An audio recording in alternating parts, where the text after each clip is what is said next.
On April 28, 1988, a Boeing 737 carrying 90 passengers and 5 crew climbed to 24,000 feet over the Pacific.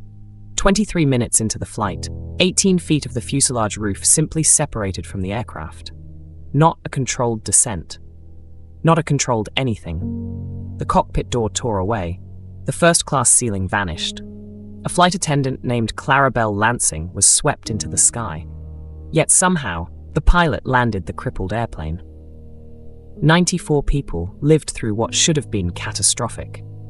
But the metal didn't fail by accident.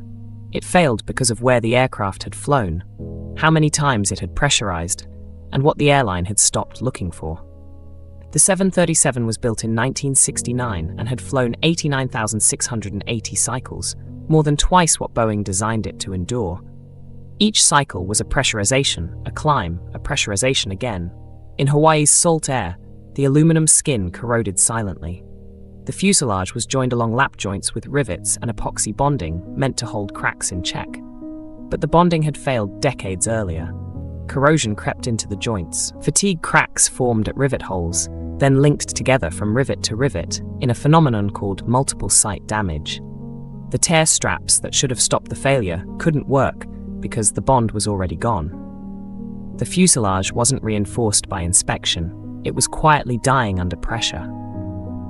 The NTSB found that Aloha Airlines maintenance inspectors had minimal training, sometimes as little as 2 hours, and no non-destructive inspection tools to find hidden fatigue cracks. The airline had built its maintenance schedule on flight hours, not flight cycles. When investigators examined other Aloha 737s afterward, they found corrosion and skin bulging on nearly every airplane. The airline had normalized the warning signs and stopped seeing them. A passenger had even spotted a longitudinal fuselage crack before the flight and said nothing. The crash was not a mystery. It was a collision between metal pushed beyond its limit and inspections that had stopped looking. Congress responded with the Aviation Safety Research Act of 1988, and the FAA launched the National Aging Aircraft Program.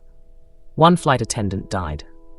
But her name, Clarabelle Lansing, became the price that changed how aviation inspects every aging plane in the sky.